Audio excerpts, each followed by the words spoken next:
morning. Hey, I'm Steve Weber, broadcasting today from Kansas City, or actually technically Overland Park, Kansas. Coming to you live, back into kind of a normal schedule. I'm on Central Time, so it's a lot easier for me to broadcast at my regular time than I had been the last 2 weeks when I was in Pacific Time in week one, and then Mountain Time last week, and now this week Central Time, although I'll be in Eastern Time coming up shortly. So, hey, welcome to the American Gumption Morning Show, broadcasting on Spirituality Gone Wild and the American Gumption Facebook and YouTube channels. So, welcome. So today is April 5th. Monday, April 5th. Yes. And I guess my last show was on Thursday on April 1st. And that was my last day in Boulder. Immediately after the show, or within about, 15 minutes after that show was broadcast, I ended up jumping in the car and took a 611-mile drive from Boulder, Colorado to Kansas, or to Overland Park, Kansas. And so left there about 9 a.m. Mountain Time and arrived here about 7:30 Central Time. So it was something like about a 9.5 hour journey, I think, for that day. So anyway, all went well. Beautiful day, nice and sunny and clear. A little windy across Kansas, but a good day. So anyway, I was planning to do a show on Friday morning, but by the time I got here on Thursday night and then visited with family, and then the next day woke up and did more visiting, I had no momentum going. And so I did not do a broadcast on Friday morning. I kind of thought I would, but I wasn't even sure what I was supposed to say. And so anyway, here's the one thing I've learned. I've learned lots on this trip. But one thing that I learned is that the day after you drive 600 miles, is not your strongest day in terms of energy. So that drive was a good drive, but it kind of wears you out, and you need a bit of a recovery day afterwards. So anyway, that was on Friday. And then so I arrived at John and Rosemary's house, my brother and sister-in-law, and John's going to join us in just a few minutes. So stay tuned for that. But yes, it was just kind of a relaxing day on there. So anyway, Friday I get here, and I think we mostly just hung out, and I did some work on the computer and got myself a little bit organized, trying to plan the next week. Oh, I know what I did. I actually laid out my whole week, and so I contacted people who I'll be visiting. I'll tell you about that in just a minute. So I now have the rest of my schedule lined up. I had kind of a tentative plan for this last week, but those pieces all fell together on Friday, and so confirmed everything. I got still one more thing to confirm, but I'll tell you what I'm going to do, and like I said, in just a minute. So that was Friday, and then the rest of the day was just kind of, I took a nap, and we just hung out and hung out on the back deck. It's been beautiful weather here in Kansas. Gosh, up into the into the 70s and sunny, and a little bit breezy, but not bad, and so nice and warm. And so it's been great hanging out. Feels very much like spring in the central part of our country. All righty. So then Saturday, John and Rosemary and I all took a trip down to the World War I Museum and Memorial. And that is located in Kansas City. And so I've got a video of that visit that I'll play in just a few minutes. And that features an interview with John, and then some overlays of different footage that I took, videos and pictures that I took. And so I did a little bit of producing a little mini movie, and that's about 15 minutes long. And I'll play that right after my monologue today. Let me go ahead and throw up the banner for monologue, because I do have that. I did prepare that. There you go. Monologue today is called Live from Kansas City. So we're a little bit winging it today. So that was on Saturday. And then I ended up getting back after the visit early, kind of midday. We went down to the memorial, the World War I memorial, and again, that's kind of what the thrust of this video is going to be all about. It's going to be the 15-minute video. I'll play that right in here. First time I've ever done that technology using it. So the video is all produced and ready to go. And I'm going to insert that all in here and just right after the monologue. And then after that, John can come back on live and we'll talk a little bit more about it. And that'll be today's show. Probably not going to go for the full hour. So anyway, that was Saturday. And after we got back in, mid-afternoon, I ended up having to do the actual video production. And so I edited it. I did an interview with John live, or I recorded an interview with John right here in the living room with the beautiful backdrop.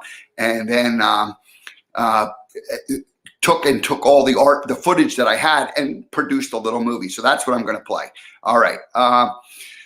Yesterday was Easter Sunday, and John and Rosemary hosted a dinner, and 2 of their 4 kids came over, and 3 of their 7 grandchildren.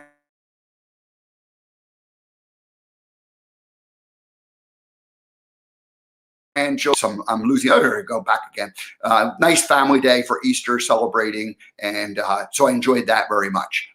All right. Now what else? So then today, next, let me tell you about what's going to happen this week, because now I do have a plan. I'm hanging out in Kansas City one more day. I initially thought I might go to Chicago, but that was just pushing things, and that didn't seem to make sense to do. So here's the plan. So today I hang out in Kansas City. And, prepare, basically just do some work around here and relax and, hang out with John and Rosemary one more day. Then on tomorrow, bright and early, I get in the car and I got another 600-mile drive. So, but I don't have the luxury of Wednesday of just taking the day and not doing anything. So I'm going to take a 600-mile. So I'm going to do my rest day today. So tomorrow, 600-mile drive to Fort Wayne, Indiana, and I am going to visit the brand new recording studio of Radiance and Steve Tyler, and they are friends that I've met through the Spirituality Gone Wild community. They both have been guests on this show earlier, like probably in November timeframe. I interviewed them both, and Radiance, I interviewed her the very first week that I joined and started broadcasting back in August. So they have invited me, and I'm going to go and visit their studio. And so that is going to be on Wednesday. And then on Thursday morning, I'll hang out for a little bit more, and then I'll get out of there. So basically drive to Fort Wayne on tomorrow, and then Wednesday I'm all day going to be playing in the Silver Birches recording studio, silverbirches.live, I believe, but I'll share all that information at my next broadcast, probably Wednesday morning, and then we'll put together a little package that shows you what that is all about. And then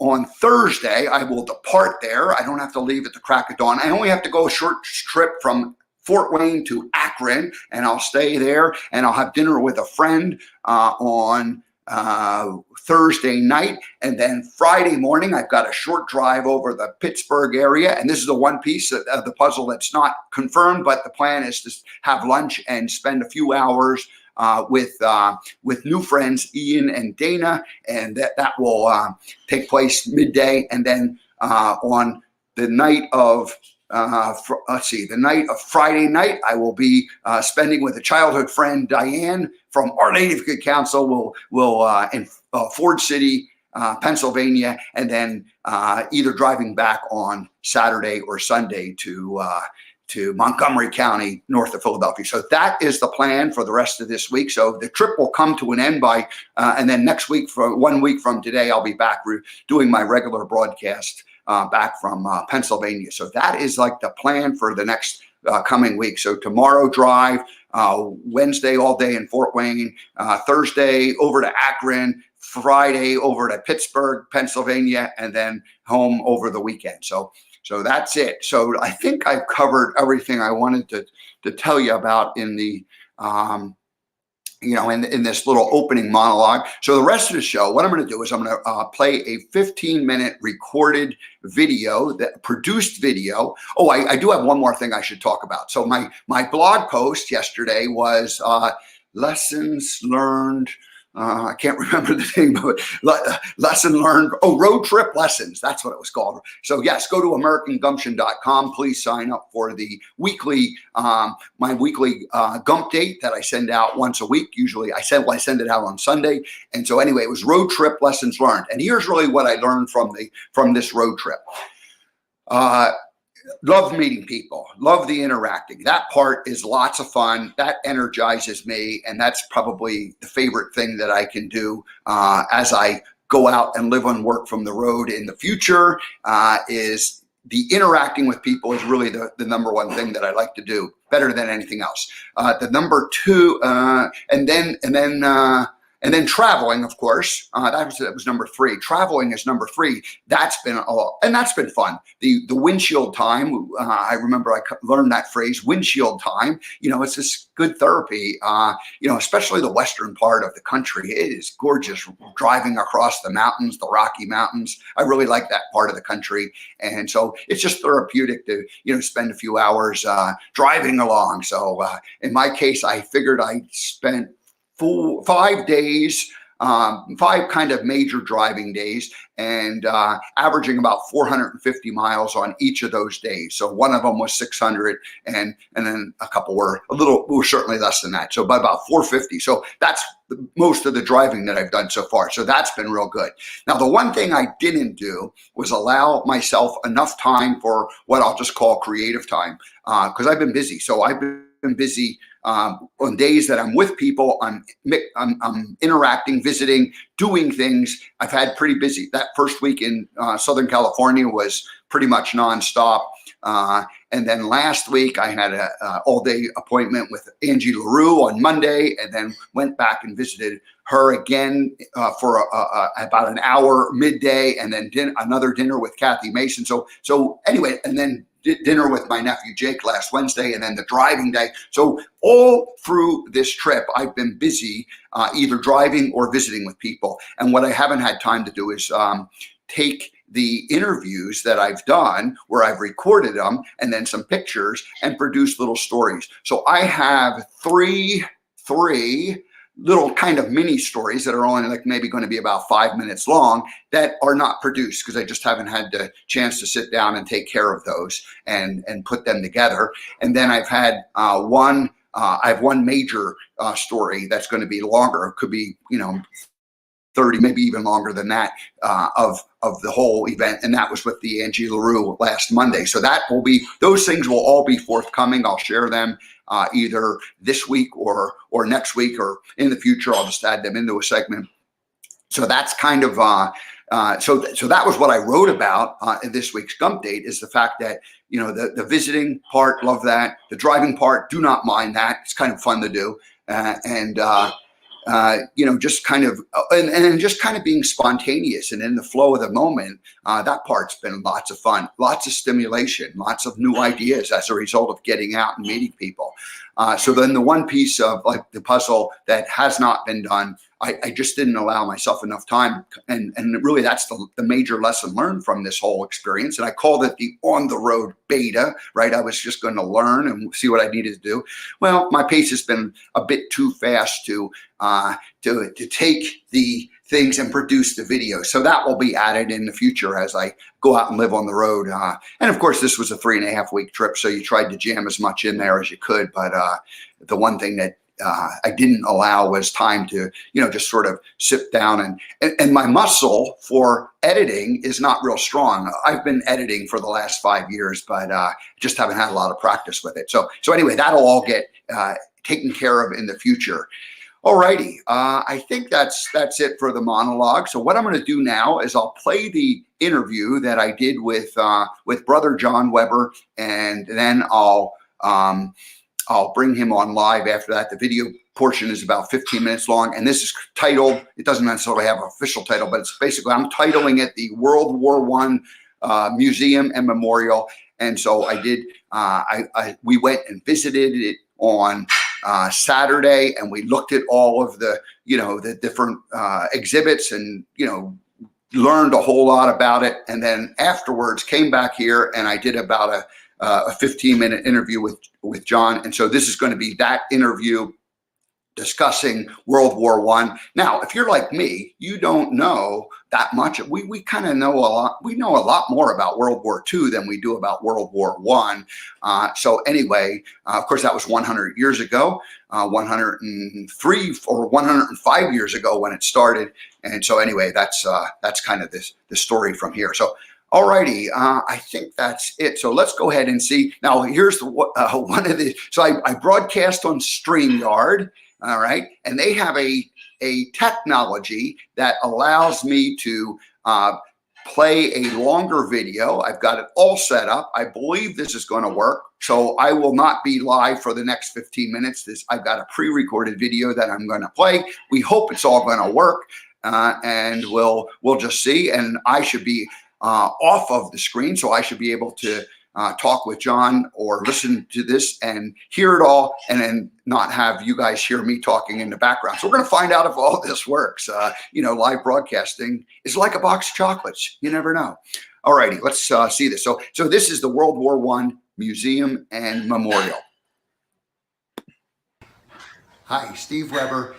Interviewing my brother, John Weber. Today we went down to Kansas City and we went to the World War I National Museum and Memorial. And so my brother John works there, and so this interview will be him, me asking him some questions, but basically him telling us all about the World War I Museum. Hey John, welcome to the American Gumption Morning Show. Thanks for joining me. Thank you. So why in the world is the World War I Museum and Memorial in Kansas City? So that's an interesting backstory. Immediately after the armistice, immediately after the peace treaty rather, that ended World War I, a group of wealthy Kansas Cityans thought there should be a memorial to the Great War, as it was called then. So they raised some money and the city donated the land, and they had a dedication for what was then called the Liberty Memorial in 1921. It's interesting that it wasn't a government-sponsored museum. It was just some people who decided that they wanted to make a memorial to the people who served in World War I. Yeah, that's right. It was the leader of the effort was the wealthiest man in Kansas City at the time. His name was R.A. Long. He was a lumberman. He made his money in lumber and a lot of other business ventures, but he was a very wealthy man and contributed a lot of his own money and raised money from other wealthy Kansas Cityans as well as average citizens. So they raised a little over they raised about $2.5 million in, just a few days in order to get it off the ground in 1921. And what is your involvement today with the museum and memorial? So I'm a volunteer. I've been retired for about 3 years, and I've been a volunteer down there for about 1 year now. And did they go put you through a vigorous training to learn all about the World War I? Nobody knows about World War I. How'd you learn about it? Well, I just knew a few things about World War I that I remembered from history class in high school. But yes, there was a training program, about a 4-hour training program, followed by a couple hours of safety training. And then you had 3 shadows, they call them, where you basically tag along with other experienced volunteers before you're turned loose on your own. So. And how often do you volunteer there? What's your schedule? I volunteer once or twice a week, usually one weekday afternoon and one weekend morning, usually Saturdays. All righty, very good. Well, when we visited today, lots of people knew you and recognized you, so you've obviously have made some friends down there. Well, it's fun. It's very it's very rewarding. So it is nice. People genuinely seem to appreciate it, and they appreciate the effort that we go to try to help them out. So I'm thinking a lot of people are like me, who they probably know a lot more about World War II than they do about World War I. How did World War I begin? Well, it's the short version is in Europe in the teens, in the 19-teens, there were a number of very powerful countries that were rivals, and Germany, France, Russia, the Austro-Hungarian Empire, and England. And so they all had mutual defense treaties with other countries to try to prevent war, although it had the opposite effect. And at the same time, There was a lot of industrial growth, and these countries were rivals with each other, and they all thought they were the most important and could easily defeat the other guys, which also turned out not to be true. But the precipitating event was there was a Bosnian Serb separatist, Gavrilo Princip by name. He assassinated the Archduke, the heir to the throne of the Austro-Hungarian Empire. And then Austria-Hungary declared war on Serbia, and Russia came to the aid of Serbia. So then Germany declared war on Russia because they were aiding Austria-Hungary, and then Germany invaded France through Belgium, and England came in on the side of Belgium, and in 1 month in 1914, the whole of Europe was at war with one another. Well, that was a bit of a mess. So these treaties that were designed to prevent the war actually made it all possible. Yeah, and I know I've done a lot of outside reading on this too. England really didn't want to get in the war. They tried hard not to, but once Germany invaded, so Belgium was determined to remain neutral, but Germany came through Belgium in order to invade France to try to outflank the French army, and then England had no point, or Great Britain, I should say, had no point but to jump into the war, or no alternative but to jump into the war at that point. So the war really became Germany against Russia on the Eastern Front and France/England on the Western Front.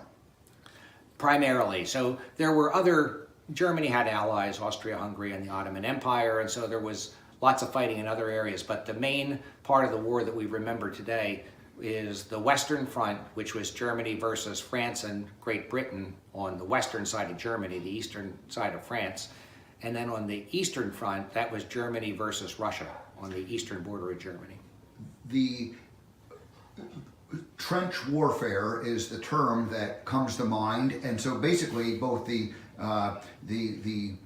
Allies and the Germans had trenches not that far apart from it, long miles and miles of trenches, and basically one army hunkered down in one trench and the other army hunkered down in the other trench, and all they're doing is lobbing bombs at each other, and eventually even tear gas at each other, and so it was pretty ugly in terms of how that all played out. Yeah, the trenches were established later in 1914. So the war officially started in June, probably July by the time they were actually shooting at one another. Germany invaded France through Belgium. The French stopped the original invasion at a river, the Marne River, and then the trenches were dug shortly after that, and the trenches stretched for over 400 miles from the English Channel to Switzerland, to the border of Switzerland, and the trenches only moved a few miles in either direction for the duration of the war until the armistice in 1918. So how did the U.S. get involved in the war? So the United States, at the outbreak of the war, the United States was still a relatively small country economically and had a very small standing army. But we were naturally allies with Great Britain and with France, dating back to, because we originally spun off from England, of course, and then, the French were our allies in the Revolution. So we supported them morally and materially in the beginning of the war, but of course they wanted to get our military power involved in the war. And so we stayed out of the war until the very beginning of 1917. Actually, Woodrow Wilson was president then. He was reelected in 1916 on the campaign promise he kept us out of the war, and he was no sooner reelected than he got us into the war. So we declared war on Germany in January of 1917. There was actually one of the precipitating events. There was a lot of it because the Germans had, submarine warfare was one of their tactics, and they sank a lot of shipping, including American shipping, and a number of Americans were killed. So American sentiment was running against Germany. But there was a single precipitating event called the Zimmermann telegram. So Zimmermann was the German foreign minister. He made an overture to Mexico to try to get Mexico to come into the war on their side, so that the United States would have to fight Mexico on the southern border, and that would take resources away from our ability to send troops and material to Europe. So when that became public, that kind of turned the tide of all the Americans rallied behind the flag and declared war on Germany, and the vote was overwhelming in both the House and the Senate to declare war in January 2017. And there was a lot of banners, but the most famous banner that appeared was, the Uncle Sam. It's Uncle Sam. Yeah. So the famous picture of Uncle Sam that everybody's seen, like Uncle Sam wants you, when he's pointing to the camera for the the artist for the Uncle Sam wants you for the war effort. An interesting anecdote is that the artist who drew that picture that everybody has seen a million times, his name was James Montgomery Flagg. He, the model who was supposed to be the model for Uncle Sam, didn't show up that day, so that was actually a self-portrait of Flagg. He put on the Uncle Sam costume himself and painted himself. So how did the war finally come to an end? And I know the date was November 11th, 1918. So once the United States was able to so our standing army was very small at the time we went in. So once we came in on the side of France and Great Britain on the western side, the tide started to turn against Germany. In the meantime, on the Eastern Front, right about the same time the United States was getting in, was the Bolshevik Revolution in Russia. And so, Russia, after the communists took over, didn't have the stomach for the fight anymore, so they made peace with Germany. So Germany was shifting its resources to the Western Front about the time the United States was entering the war. So the question was, who was going to, get there first? But by the time we got there in large numbers, everybody over there was tired of fighting, France and England and Germany, and they were running out of men and material. And the United States came in with, hundreds of thousands of troops and lots of firepower. And the war effort started to turn, the military effort turned against Germany and in favor of the Allies. The United States entered in 1917, so it was late 1917 and then all through 1918, and by the time of the armistice, which was November 11th, 1918, Germany, it was in the cards that Germany was going to lose, so they just had to make peace on the best terms that they could make it. And then the official Treaty of Versailles wasn't until June 28th, 1919, so just about 6 months after the armistice. Why did that treaty end up precipitating World War II? And tell us about how many speculate it was really a single war that just had a 20-year ceasefire and fighting. Yeah, so the countries in Europe that were fighting there, primarily Germany and France and Russia and England, supported by the United States, really never. So the peace treaty was more an agreement to stop fighting because everybody was out of energy at that point. And the Allies made the terms of the peace treaty very punitive on Germany and the other Central Powers that were allied with Germany. And so they resented that, and as soon as they had a chance to rearm and fight on, they took it. And that really gave rise to the rise of Adolf Hitler and the Nazis in Germany. So, lots of historians think that the terms of the peace treaty were too punitive and really precipitated this ongoing fighting in the Second World War about 20 years later. So the memorial is in Kansas City, but in the 1990s, what happened to the memorial and how did it kind of change to become what it is today? So the original memorial, it was called the Liberty Memorial. It opened in 1926, and it consisted of the tower and two large buildings. And then the tower, it was 200 feet tall, 215 feet, I believe. Over the years, that became, a little bit unstable, and it needed reinforcing the foundation. So it was closed to the public. The tower was in the early 1990s, I believe. And then while they were doing that, they had the idea to expand the museum portion of it, because the museum was two, relatively small buildings. So simultaneous with the restoration of the tower, they raised a lot of money and excavated a very large area underneath and around the original Liberty Memorial, and that became the National World War I Museum and Memorial. So we got that title, that official title, the National World War I Museum and Memorial, in 2006, and that is the There are other museums dedicated to World War I here and there around the country, including one in Washington, D.C., but the one in Kansas City is officially the National World War I Museum and Memorial. And it's one of Kansas City's top tourist attractions, so if you're coming to Kansas City, you need to stop by and visit. Yeah, it's the #1 tourist attraction in Kansas City. You know, I've been a volunteer now down there for a little over a year. Everyone raves about it, you know, and the question I get the most is, why is this in Kansas City in the first place? But everybody says, gee, I had no idea this was even here and that it was as good as it is. And including, I've spoken to many Kansas Cityans who are there for the first time and they're like, gee, I missed out on this. I should have come sooner. So. John, thanks a lot for giving us a tour of the... My pleasure. Going down there. It was fun to see it, and thanks for letting me stop in and camp out here for a few days. All right, anytime. All righty. See you next year.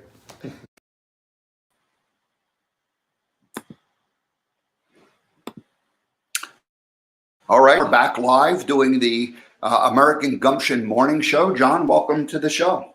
Thank you, Steve. All right, what you think of it? That you just saw the video for the first time. What did you think of your performance and the little broadcast that we did describing the museum? Well, I don't think I'm a very good actor, so my performance was just okay. I thought the production was good, though. I thought you've mastered the technology and the presentation was great.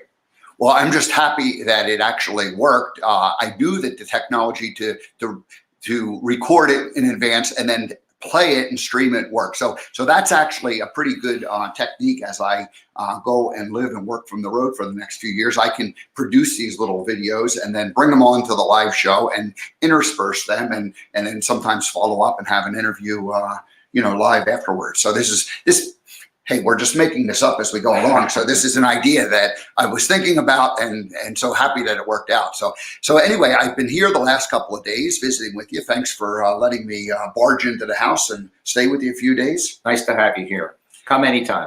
Oh, all right. Well, I'm going to leave tomorrow. As I said, I'm going to drive to Fort Wayne. So I got a long day, 600 miles from here to Fort Wayne, Indiana. But then I'll hang out there for a couple of nights and all day visiting with Steve and Radiance Tyler, and then off to Akron and then Pittsburgh and then home. So that's the rest of my trip. But before we go, I have a few pictures I'd like to share. So let's see, we'll just figure out if I can remember or get all this technology to work. Here we go. I think that's it. So I'm going to share some pictures and you're going to tell me who people are, John. There we go. And now we add that. There we go. Who is that young man, John? So that is Hudson. Hudson is our 6th out of 7 grandchildren. Hudson will be 5 in May. So he is the child of my daughter Katie and her husband Steve Tucker. And he is not shy around the camera, as you can see from this photo. He was. I set up. He wanted to know what my tripod was, so I was showing Hudson. I set the iPhone up on the tripod, and then he started playing around with it, taking photos. He's mastered technology pretty good. He was even knowing how to pinch and zoom in and where to turn the camera on and off. And he's 4 years old, and he's smarter than you and I. Yeah. So I always say that if I have problems with my technology, I just call one of my children or grandchildren, and they come and help me out with it. All right. So here is Hudson with his older brother Vince, and Vince is your oldest grandson. Right. Vince is 20. He is the oldest of our grandchildren. Right. I was thinking this was your oldest and your youngest grandchild, but didn't work out that way. There's one more living in Chicago. So, and then here is 2 of your. There's me and 2 of your 4 children. Right. So that is Katie in the middle. Katie is our 2nd child, and Vince is Vince and Hudson's mom, and the 3rd person in the photo there, that's Mike. He's our 1 son. So we have 4 adult children, 3 girls and 1 son, Mike. And Katie is the mother of both Vince and Hudson. Correct. And there's one more boy, but he disappeared before we figured out how to use the camera. He didn't make the show today. That's right. All righty. And then the last picture is you and your bride, Rosemary, of how many years? 49 soon. So Rosemary and I will be married 49 years this August. I remember when our parents had their 50th anniversary, and we thought they were really old people to be married for 50 years. And you're like now going to be married 49 years. What do you have to say for yourself about that? Well, it was the best decision I ever made, marrying Rosemary in August 1972. Rosemary is right next to us here. Here, let's go back to this view here. Here we are. Rosemary is right with us, out of camera at the moment, but she's listening to this, so this is not influencing anything you're saying, I'm sure. Absolutely not. All righty, good. Well, hey, thanks a lot for letting me broadcast from Overland Park, Kansas. I'll give you the last word. What do you want to say about the World War I Museum in wrapping up? Well, it's I'm very happy to be a volunteer there. It's a great attraction. So it's informative and fun. So I encourage anybody to take it in if you have the opportunity. It was nice having you visit here, Steve, for the last 4 or 5 days, and we're looking forward to seeing you next week in Pennsylvania. That's right. Ironically, when I get back to Pennsylvania next weekend, John and Rosemary will already have arrived on Friday, and Sister Jean from California will have arrived there on Wednesday, and so there'll be a full house back at Eileen's house, my older sister, your younger sister, and we'll all be together, and we'll be hanging out with Dad, who's 92 years old. It'll be nice. So I haven't been out there for Rosemary and I haven't been out there for 1.5 years now because of the pandemic. So I haven't seen my dad in 1.5 years. So looking forward to that. Well, I actually called your dad right before the show because sometimes he often watches live, but he sometimes forgets it. So I wanted to give him a heads up that you would be on the show today, so you can so we can both sign off by saying, "Hey, Dad, looking forward to seeing you next weekend." Yep, looking forward to seeing everybody too out there. So. All righty. Well, that's it. I'm going to wrap up and close this show down. So the rest of the week, here's the plan. The tentative plan is that I'm going to do a live broadcast at my regular time on Wednesday, Thursday, and Friday. Now, so Wednesday and Thursday, I will be in Fort Wayne. And then on Friday morning, I would be coming to you live from Akron, Ohio. So that is the tentative plan, but the show hasn't always worked out exactly that. Tomorrow, I'm definitely not doing a broadcast as I'm going to get up early and drive to Fort Wayne. And then next week, I'll be back to kind of a regular schedule. So, alrighty, that's it. Let's go ahead and wrap this up. We got, let's see, there's a comment here, John. Bettina is wonderful, faithful, listening. She says, hello, Steve. She always comes to us and watches from Seattle. We appreciate that very much. So, all righty. Well, that's it. Well, have a great day. I'll close this down, and I'll see you on Wednesday from Fort Wayne.